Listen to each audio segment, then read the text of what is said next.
Selamat pagi para kader orang muda dimanapun Anda berada. Hari ini tanggal 22 Januari. Judul dari materi kita hari ini adalah Cari Tuhan lalu tanyakan pertanyaan-pertanyaan berikut. Oleh karena itu aku berkata kepadamu, mintalah maka akan diberikan kepadamu. Carilah maka kamu akan mendapat. Ketoklah maka pintu akan dibukakan bagimu. Karena setiap orang yang meminta menerima, dan setiap orang yang mencari mendapat, dan setiap orang yang mengetok baginya pintu dibukakan. Dari Injil Lukas bab 11 ayat 9 sampai dengan 10. Para kader yang saya cintai, kebanyakan orang bisa menentukan prioritas ketika dihadapkan pada isu benar atau salah. Tantangannya adalah ketika dihadapkan pada dua pilihan yang sama-sama benar. Apa yang harus kita lakukan? Kalau Anda kesulitan menentukan pilihan di antara dua hal yang benar, lihatlah saran-saran berikut ini. Yang pertama, tanya atasan Anda atau teman sekerja Anda tentang mana yang mereka suka. Yang kedua, bisakah pekerjaan yang satu ditangani oleh orang lain? Jika bisa, serahkan saja dan Anda kerjakan apa yang Anda bisa lakukan. Yang ketiga, pilihan mana yang lebih menguntungkan pelanggan. Terlalu sering kita seperti pedagang yang begitu ingin menjaga toko kita tetap bersih, sampai kita lupa membuka pintu depan. Alasan sebenarnya ada toko adalah untuk mendatangkan pelanggan, bukan untuk membersihkannya. Buatlah keputusan berdasarkan tujuan organisasi Anda. Saudara-saudara, hari ini kita belajar sedikit lebih maju. Seringkali kita dihadapkan pada dua pilihan. Tidak begitu sulit untuk menentukan prioritas ketika kita dihadapkan pada isu yang baik dan yang tidak begitu baik. Gampang memilihnya.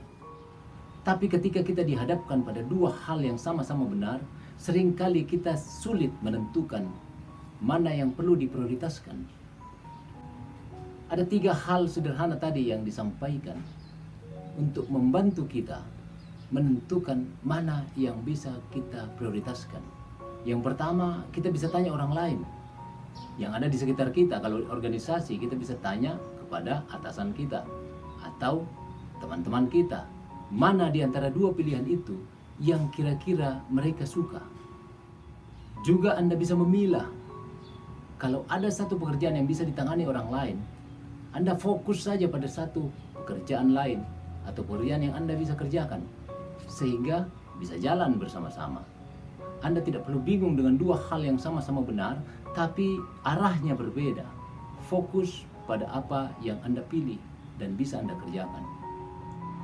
Dan juga saudara-saudara, yang sering kita lupakan adalah kita menghadapi beberapa hal yang sama-sama benar, sama-sama betul, perlu dilakukan, tapi kita lupa pada tujuan organisasi kita, pada tujuan perusahaan kita, pada tujuan dari tim kita.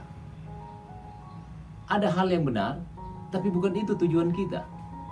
Maka lupakan sementara, kita fokus pada hal yang menjadi tujuan kita. Tadi diilustrasikan sebuah toko. Sebuah toko tidak ada gunanya kalau tidak ada pelanggan. Kita sibuk membersihkan toko kita supaya kelihatan bersih, tapi kita tidak pernah buka pintu depannya. Bagaimana pelanggan bisa masuk? Ada teman yang bijak mengatakan, kalau kandang sapi tidak kotor, tidak ada kehidupan. Dia tetap bersih, tidak ada sapinya. Kalau kita mau sapi ada di sana dan kita budidayakan, berkembang biak, dia pasti ada di sana dan mengotori kandangnya dengan kotorannya, dengan segala macam aktivitasnya. Yang perlu kita lakukan adalah mengerjakan hal-hal yang menjadi prioritas kita. Jangan sibuk pada hal-hal yang sepele. Seringkali hal-hal sepele, membersihkan, menjaga, dan sebagainya, justru mengganggu aktivitas yang utama.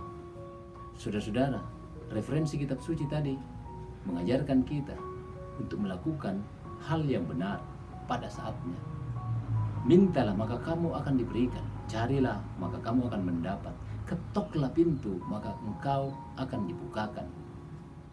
Mari kita dasarkan semua pekerjaan kita pada tujuan yang sebenarnya.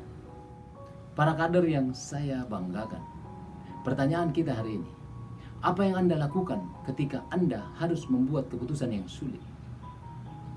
Selamat belajar dan berlatih. Tuhan memberkati kita semua. Amin.